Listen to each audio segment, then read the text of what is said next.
Hello students and welcome to our platform. My name is Tanya Abrol and from today I'm starting my lecture series for computer awareness particularly for JK SSB exams.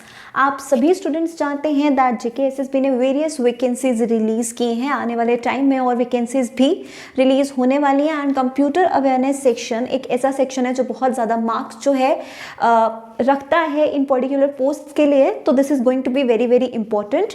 From today I am taking care of this particular section and English section जो आपका different post के लिए है आपके syllabus में for JK SSB exam की जो different posts हैं आपकी. ठीक है students. So before starting I want to clear one thing. कुछ मेरे क्लासेस की स्पेसिफिकेशंस मैं आपको देना चाहती हूँ दैट ये मेरा फर्स्ट लेक्चर है जो फंडामेंटल्स ऑफ कंप्यूटर पर रहने वाला है. As you know first topic आपके सिलेबस में फंडामेंटल ऑफ कंप्यूटर ही है. तो ये मेरा फर्स्ट लेक्चर है जो आज मैं इस टॉपिक पे आपको दे रही हूँ. आगे के जो मेरे लेक्चर्स रहेंगे, मेरी कंप्लीट लेक्चर सीरीज रहेगी, वो आपको हमारी ऐप पर मिलेगी that is JK exam cracker app. आपको वहाँ पर रजिस्टर करना है फॉर पर्टिकुलर पोस्ट. जो भी JK SSB के एग्जाम्स की पोस्ट आई हैं या फर्दर आने वाली हैं उन सभी का पर्टिकुलर सिलेबस आपको वहीं पर कवर करवाया जाएगा चाहे आप किसी भी एग्जाम के लिए अप्लाई कर रहे हो. And if I talk about the syllabus तो फाइनेंस अकाउंट असिस्टेंट का syllabus is similar to the panchayat account assistant syllabus. जिसने एग्जाम दिया है उसको मालूम है एग्जामिनेशन में इस पर्टिकुलर सब्जेक्ट का लेवल कैसा था. बहुत ईजी लेवल था. कुछ भी ऐसा नहीं था जो हायर टेक्नोलॉजी या हायर लेवल से हम लोगों को पूछा जाए. तो बिल्कुल बेसिक लेवल हम लोगों को पूछा गया था एंड अकॉर्डिंगली ही हम इस पर्टिकुलर सेक्शन के लिए प्रिपेयर करेंगे. ठीक है. एंड कुछ पोस्ट जो डिफरेंट पोस्ट्स हैं JK SSB ने रिलीज की हैं वहां पर स्लाइट चेंज है सिलेबस में. तो डोंट वरी, जो अनदर पोस्ट के लिए भी अप्लाई करने वाले हैं स्टूडेंट्स उनका भी जो कंप्यूटर अवेयरनेस का थोड़ा सा डिफरेंट सेक्शन है वो भी मैं आपको अपनी लेक्चर सीरीज में कवर करवाऊंगी सो दैट आप जिस भी पोस्ट के लिए अप्लाई कर रहे हैं आपको मेरी लेक्चर सीरीज से हेल्प मिले. ऑलराइट. सो आज हम स्टार्ट करने वाले हैं fundamentals of computer awareness. And इसका जो भी फंडामेंटल्स ऑफ कंप्यूटर अवेयरनेस एक टॉपिक तो हमें सिलेबस में दे दिया है. ऐसा लगता है कि बेसिक्स ऑफ कंप्यूटर है, सिर्फ कंप्यूटर क्या होता है, उसके टाइप्स क्या होते हैं, ये पढ़ना है, कवर हो गया. बट नहीं, fundamentals of computer means basics of computer में बहुत सारी चीज़ें हैं जो कवर करना ज़रूरी है because we never know exam में हमें क्या पूछ लिया जाए. तो these are some of the components जो आपको फंडामेंटल्स ऑफ कंप्यूटर में से कवर करने हैं. बहुत ज़्यादा हाई लेवल पे नहीं जाना है, बिल्कुल बेसिक थिंग्स हम लोगों को करनी है. जैसे कि आपको पता है हमको डेफिनेशंस करनी है, डेफिनेटली कंप्यूटर क्या होता है, देन उसकी वर्किंग की वो प्रोसेसिंग कैसे करता है, वर्किंग बेसिक चीज़ हमको मालूम होनी चाहिए. देन कंपोनेंट्स ऑफ कंप्यूटर क्या होते हैं, कंप्यूटर को प्रोसेसिंग करने के लिए, कंप्यूटर की वर्किंग के लिए कौन कौन से कंपोनेंट्स इंपॉर्टेंट हैं जो उसके काम को कंप्लीट करते हैं. उसके बाद आ जाते हैं फंक्शंस कि कंप्यूटर किस फील्ड में यूज़ होता है, कैसा फंक्शन किस फील्ड में वो परफॉर्म करता है, उसके वेरियस पेरिफेरल्स किस फील्ड में कैसे काम आते हैं. उसके बाद आती हैं जनरेशंस. जनरेशन से मतलब है हिस्ट्री ऑफ कंप्यूटर. सबसे पहला कंप्यूटर कौन सा आया, लेटेस्ट सुपर कंप्यूटर कौन सा है, ऐसे क्वेश्चंस भी अक्सर एग्जाम में पूछ लिए जाते हैं. कौन सी जनरेशन में किस तरह के कंपोनेंट्स का यूज़ होता था, कौन सी जनरेशन में कैसे कंप्यूटर बने थे. तो it is basically generations of computer, history of computer कि किस कंप्यूटर के किस टाइप के कंप्यूटर को हम किस जनरेशन में रखते हैं. तो there are different generations, history, तो वो भी हम लोग कवर करेंगे. देन टाइप्स ऑफ कंप्यूटर कि कौन सा टाइप, जैसे आपका मोबाइल फ़ोन भी एक कंप्यूटर ही है. ठीक है. आप एक कैलकुलेटर यूज़ करते हो वो भी एक कंप्यूटर में ही आता है. देन आप डेस्कटॉप यूज़ करते हो, आप लैपटॉप यूज़ करते हो, आप टैबलेट यूज़ करते हो, ये सभी कंप्यूटर्स ही तो हैं. राइट. लेकिन डिफरेंट कैटेगरी से बिलोंग करते हैं. तो कौन सा कंप्यूटर कौन सी कैटेगरी से बिलोंग करता है, कौन सी जनरेशन से बिलोंग करता है, इसका भी थोड़ा नॉलेज होना आपके लिए इंपॉर्टेंट है. तो हम ये वाला पार्ट भी फंडामेंटल्स ऑफ कंप्यूटर में ही कवर करेंगे. उसके बाद आपके फर्दर टॉपिक्स हैं जैसे hardware, software, input output devices. ये आने वाले चैप्टर्स में हम लोग कवर करेंगे once we are done with this particular section. ठीक है. एंड एक और पॉइंट जो मैं आपको बताना चाहती हूँ, डेफिनेटली मैं आप लोगों को यहाँ पर हर एक छोटी चीज़ के बारे में समझाने वाली हूँ. एंड आपको मेरे कोर्स में जो हमारा JK SSB का कोर्स है हमारी ऐप पर अवेलेबल है, not only for computer but other subjects as well. So आपको यहाँ पर पीडीएफ्स भी मिलेंगे आपको, जो नोट्स बनाने हैं, आपके नोट्स बनाने में आपको हेल्प करने के लिए हम डेफिनेटली आपको पीडीएफ नोट्स प्रोवाइड करेंगे जो आपको अच्छे से प्रिपेयर करने में हेल्प करेंगे, प्लस आपको प्रैक्टिस क्वेश्चंस भी मिलेंगे फ्रॉम ईच चैप्टर। ठीक है students, so let's begin with the first lecture. जैसे कि मैंने कहा fundamentals of computer, basics of computer, तो इसके लिए हमको ये समझना ज़रूरी है कंप्यूटर क्या होता है। और मैं बिल्कुल ज़ीरो से स्टार्ट करने वाली हूँ ताकि एक लेमैन जो डेली लाइफ में कंप्यूटर से डील नहीं करता और वो एग्जाम के लिए प्रिपेयर कर रहा है, उसको भी ये बेसिक थिंग्स क्लियर हो जाएं। ठीक है, सो कंप्यूटर होता क्या है? ये कंप्यूटर वर्ड एक वर्ड से डिराइव हुआ था, जो वर्ड है कंप्यूट। ऑलराइट, ये डिराइव हुआ था एक वर्ड से जिसका नाम है कंप्यूट, एंड कंप्यूट का मतलब होता है कैलकुलेट। कंप्यूट का क्या मतलब होता है? कैलकुलेट। तो बेसिकली कंप्यूटर वर्ड कंप्यूट से डिराइव हुआ जिसका मतलब था कैलकुलेट। तो ये क्या है? ये एक इलेक्ट्रॉनिक डिवाइस ही है जो वेरियस तरह की कैलकुलेशंस को परफॉर्म करके आपको एक डिजायर्ड आउटपुट देता है। As you can read in this definition, a computer is an electronic device. एक इलेक्ट्रॉनिक डिवाइस ही है। इलेक्ट्रॉनिक डिवाइस है कहने का मतलब क्या होता है कि वो डिवाइस जो बिजली से चलता है, इलेक्ट्रिसिटी से चलता है। ठीक है, तो ये एक इलेक्ट्रॉनिक डिवाइस है which accepts raw data. Raw data as in जो भी आप इनपुट देते हो ना कंप्यूटर को, आप जो भी इनपुट देते हो, लेट्स से आपको कोई भी पर्टिकुलर असाइनमेंट बनानी है तो आप कीबोर्ड पे यूज करके टाइपिंग करते हो, तो वो आप कंप्यूटर को क्या दे रहे हो? एक रॉ डेटा दे रहे हो, आप एक इनपुट उसे दे रहे हो, तो उसी को हम लोग कहते हैं डेटा। जो डेटा एक्सेप्ट करता है एज इनपुट, जो आप इनपुट उसे देते हो फ्रॉम यूजर। यूजर कौन हुए? आप जो कंप्यूटर यूज कर रहे हैं। प्रोसेस द डेटा, उस पर काफी सारी कैलकुलेशंस परफॉर्म करता है, काफी सारी इंस्ट्रक्शंस, प्रोग्रामिंग्स परफॉर्म होती हैं उस पर्टिकुलर प्रोसेसिंग पे। हमको तो विद इन सेकेंड्स, हमको बहुत जल्दी हमारी आउटपुट मिल जाती है, लेकिन उस आउटपुट मिलने के पीछे बहुत सारी कैलकुलेशंस होती हैं, प्रोसेसिंग होती है, इसीलिए कंप्यूटर जो है वो बहुत फास्ट होता है। ठीक है, प्रोसेसिंग होती है उस डेटा इनपुट पे और हमें हमारा डिजायर्ड आउटपुट मिलता है। फॉर एग्जाम्पल, जो भी आप कीबोर्ड पे टाइप कर रहे हो वो आपको मॉनिटर स्क्रीन पर दिखता है। जो भी आप टाइप कर रहे हो आपको सामने सामने स्क्रीन पर दिख रहा है, या दैट मीन्स जो आप इनपुट दे रहे हो उसका आउटपुट भी आपको मिल रहा है। अब इनपुट के लिए आप क्या क्या यूज करते हो, आउटपुट के लिए आप क्या क्या यूज करते हो, उन डिवाइसेस को हम लोग इनपुट एंड आउटपुट डिवाइसेस कहते हैं। इसका एक पर्टिकुलर सेक्शन आपके सिलेबस में हम लोग आगे कवर करेंगे। ठीक है, so this is the basic definition of computer. Computer के लिए एक फुल फॉर्म भी काफ़ी सारी जगह पर आपको देखने को मिलेगी। तो कंप्यूटर का फुल फॉर्म बेसिकली क्या होता है? Commonly oriented machine, particularly use for trade, education and research. एक मशीन है जो बेसिकली किसके लिए यूज़ की जाती है? ट्रेड के लिए, बहुत सारे फील्ड्स में यूज़ होती है, एजुकेशन के लिए, रिसर्च में, साइंस में, काफ़ी जगह इसका यूज़ किया जाता है। तो this is the abbreviation, full form for computer. ठीक है स्टूडेंट्स, आई गेस बेसिक्स आपको समझ में आ गया होगा। अब हम लोग आते हैं working and components of computer system पे। तो कंप्यूटर सिस्टम को अपनी वर्किंग परफॉर्म करने के लिए कुछ इंपॉर्टेंट कंपोनेंट्स की ज़रूरत होती है जिसके बिना वो अपनी फंक्शनिंग परफॉर्म नहीं कर सकता। ऑब्वियसली कंप्यूटर को जब तक आप इनपुट नहीं देंगे तब तक वो प्रोसेसिंग कैसे करेगा, और जब तक प्रोसेसिंग नहीं होगी तब तक आउटपुट कैसे मिलेगी, राइट?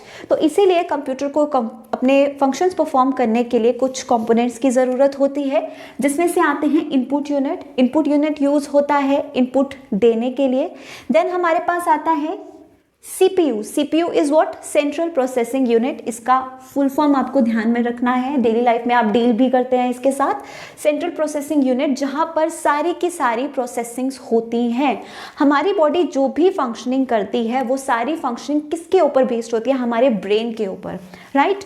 तो इसी तरह से कंप्यूटर जो भी कैलकुलेशंस परफॉर्म करता है वो सारी कैलकुलेशंस किस पर डिपेंड करती हैं? इस CPU के ऊपर। तो इसे भी हम लोग क्या कहते हैं? Brain of computer. अगर आपको क्वेश्चन पूछा जाए which of the following is called as brain of computer, तो ब्रेन ऑफ कंप्यूटर हम लोग कहते हैं CPU को। इन सर्टेन बुक्स आपको ये भी देखने को मिलेगा कि हम इसे हार्ट ऑफ कंप्यूटर भी कहते हैं। तो brain of computer and heart of computer किसे कहा जाता है? सेंट्रल प्रोसेसिंग यूनिट को। ठीक है, अब ये भी जो कैलकुलेशंस परफॉर्म करता है वो भी आगे डिफरेंट कंपोनेंट्स में हम लोग उससे कैटेगराइज करते हैं, जैसे ALU, ये कंपोनेंट्स ऑफ CPU होते हैं। अगर आपको क्वेश्चन पूछा जाए कंपोनेंट्स ऑफ CPU क्या होते हैं, तो first one is ALU। ALU का मतलब होता है अरिथमेटिक एंड लॉजिक यूनिट। उसके बाद आता है CU का मतलब होता है कंट्रोल यूनिट। उसके बाद आता है MU का मतलब होता है मेमोरी यूनिट। ये कौन सा यूनिट कंप्यूटर की किस तरह की फंक्शनिंग में काम आता है, मैं आपको अभी आगे बताने वाली हूँ विद देयर डेफिनेशन, ठीक है। और उसके बाद आता है output unit. Output unit definitely input देंगे, प्रोसेसिंग होगी, उसके बाद हमें आउटपुट मिलेगा। तो जो भी कंपोनेंट्स, जो भी डिवाइसेस हमें आउटपुट देने में हेल्प करते हैं, उन्हें हम लोग क्या कहते हैं, output devices. And based on these major components, ये रहा आपके सामने ब्लॉक डायग्राम ऑफ कंप्यूटर। ये डायग्राम आपको बताता है फंक्शनिंग ऑफ कंप्यूटर। जैसे कि हमने इनपुट दिया, ठीक है, इनपुट देने के लिए हम कैसे डिवाइसेस यूज कर सकते हैं, जैसे कीबोर्ड, माउस से भी आप लोग क्लिक करते हैं, कोई भी फाइल ओपन होती है, आप उसे एक तरह का इनपुट ही तो दे रहे हैं, है ना। तो इस तरह के डिवाइसेस को हम लोग यूज करते हैं इनपुट देने के लिए। देन हमारे पास आता है पूरा processing unit. Processing unit is CPU, central processing unit, which is called as the brain of computer, जहां पर हमारे पास control unit, arithmetic and logic unit, memory unit, इसकी फंक्शनिंग मैं अभी आपको एक्सप्लेन करूंगी। और जब प्रोसेसिंग हो जाती है, उसके बाद जो भी आपका आउटपुट होता है वो आपको कहाँ से मिलता है, आउटपुट यूनिट से। लेट्स से मैंने इनपुट किया, कुछ भी टाइप किया, ठीक है, उस फाइल को बनाया मैंने प्रॉपर, जैसे आप लोग अपने स्कूल के लिए, अपने कॉलेज के लिए असाइनमेंट्स बनाते हो, आपने फाइल बनाई, ठीक है। उसके बाद अब आपको प्रिंट करना है, तो आप अगेन एक इनपुट दोगे, आप प्रिंट कमांड दोगे कंप्यूटर को, प्रिंटर को, तो आपको वो एक हार्ड कॉपी की फॉर्म में दिख जाएगी, राइट। प्रिंट होके वो एक हार्ड कॉपी की फॉर्म में आएगी। तो वो प्रिंट होके आपको कहाँ पर दिख रही है, प्रिंटर से निकली, आपको वो हार्ड कॉपी कहाँ से मिली, प्रिंटर से। तो प्रिंटर क्या हुआ, एक आउटपुट डिवाइस जो आपको आउटपुट दे रहा है। अगर आपको हार्ड कॉपी नहीं, सिर्फ सॉफ्ट कॉपी देखनी है, तो वो सॉफ्ट कॉपी आपको कहाँ पर दिख रही है, मॉनिटर पर, वो स्क्रीन पर। तो मॉनिटर भी क्या हुआ, एक output device. There are various output devices, there are various input devices, आगे पढ़ेंगे इनके बारे में, ठीक है। अब आते हैं हम लोग कंट्रोल यूनिट का क्या काम है, अरिथमेटिक एंड लॉजिक यूनिट का क्या काम है, एंड मेमोरी यूनिट का क्या काम। तो CPU के कंपोनेंट्स, जैसे कि हमने पढ़ा arithmetic and logical unit, this is arithmetic and logic unit. Then we have control unit and memory unit. तो सबसे पहले हम लोग बात करेंगे अरिथमेटिक एंड लॉजिक यूनिट की। तो ये दो सब सेक्शंस में डिवाइड होता है। एक होता है अरिथमेटिक यूनिट, जैसे कि हमने देखा, दूसरा होता है लॉजिक यूनिट। अब अरिथमेटिक यूनिट और लॉजिक यूनिट डिफरेंट तरह के फंक्शंस परफॉर्म करता है। अरिथमेटिक यूनिट वो यूनिट है जो जितने भी अरिथमेटिक कैलकुलेशंस करता है एक कंप्यूटर मशीन, वो परफॉर्म करता है। अरिथमेटिक कैलकुलेशंस जैसे कि एडिशन, सब्सट्रैक्शन, मल्टीप्लिकेशन, डिवीजन, जितने भी ये अरिथमेटिक कैलकुलेशन, अरिथमेटिक फंक्शंस होते हैं, वो कौन परफॉर्म करता है, अरिथमेटिक यूनिट। बात की जाए लॉजिकल यूनिट की, तो जितने भी लॉजिकल ऑपरेशंस, जितने भी लॉजिकल फंक्शंस एक कंप्यूटर मशीन परफॉर्म करती है, वो लॉजिक यूनिट परफॉर्म करता है। ये कंबाइनली वर्क करते हैं। तो जितने भी लॉजिकल ऑपरेशंस जैसे कि comparison, selection, matching, merging of data, ये सारे फंक्शंस कौन परफॉर्म करता है, लॉजिकल यूनिट। तो इन्हीं से फंक्शन से मिलकर बनता है CPU का अरिथमेटिक एंड लॉजिक यूनिट। उसके बाद आता है कंट्रोल यूनिट। जैसे कि कंट्रोल यूनिट का नेम स्पेसिफाई करता है, it is basically the control system of CPU। जो जितनी भी प्रोसेसिंग्स हो रही हैं, डेटा कहाँ से आ रहा है, डेटा कहाँ पर जा रहा है, इनपुट एंड आउटपुट डिवाइसेस के बीच में ट्रांसफर ऑफ डेटा कैसे होना है, ये सारी फंक्शनिंग्स जो एक CPU परफॉर्म करता है, उन्हें कौन कंट्रोल करता है, कंट्रोल यूनिट ही कंट्रोल करता है। ठीक है, कंट्रोल यूनिट की हम लोग जैसे कुछ स्पेसिफिकेशंस की बात करें, जैसे कि number 1, controls transfer of data. Data जो ट्रांसफर किया जाता है वो कौन कंट्रोल करता है, कंट्रोल यूनिट करता है between different components of a computer. Coordinates between input and output devices. Input and output devices के बीच में जो भी कोऑर्डिनेशन होता है, जो भी डेटा का रिसीविंग एंड सेंडिंग होता है, वो कहाँ से होता है, कंट्रोल यूनिट से ही होता है। डेटा जो मेमोरी से ऑब्टेन करना, उसे आउटपुट डिवाइस में देना, ये सारी तरह के कंट्रोल सिस्टम्स कौन परफॉर्म करता है? कंट्रोल यूनिट ही परफॉर्म करता है।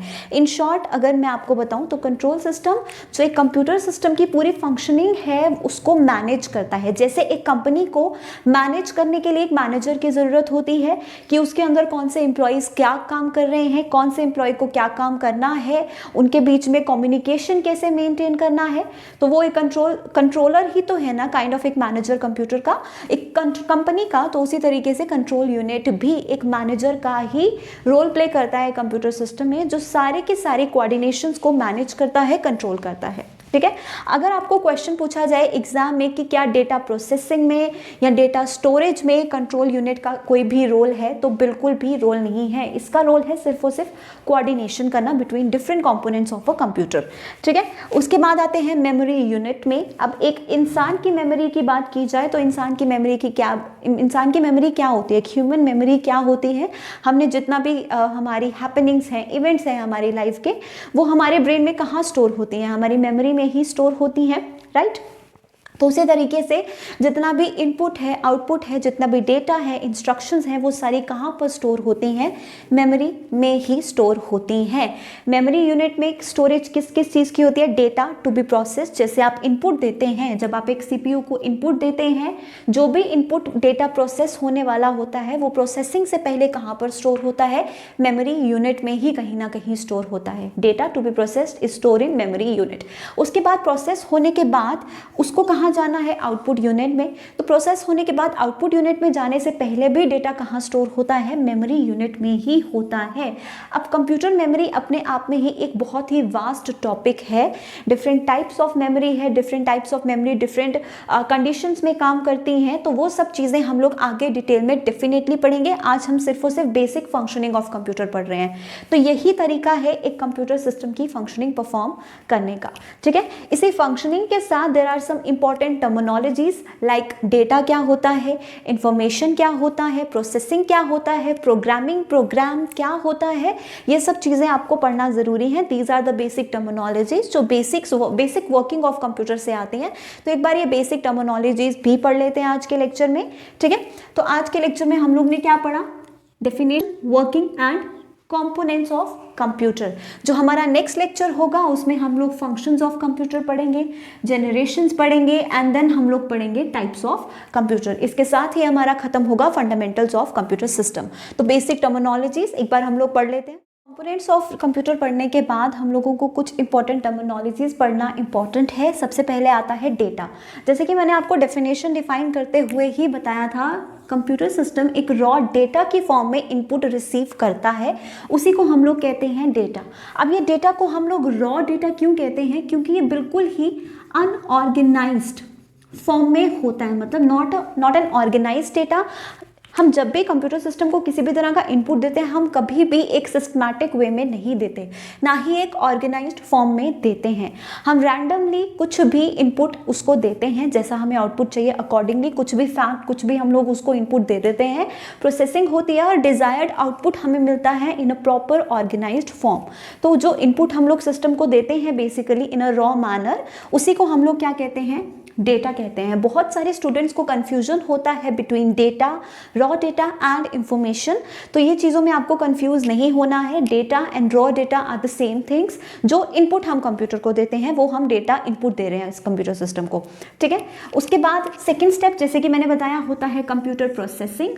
अब कंप्यूटर प्रोसेसिंग को ही हम लोग कंप्यूटर प्रोग्रामिंग भी कहते हैं, या फिर आपको पूछ लिया जाए एक कंप्यूटर प्रोग्राम क्या होता है, कंप्यूटर इंस्ट्रक्शन क्या होती है, they all are the same things. Program, instruction, processing ये सभी सेम चीज़ें ही हैं।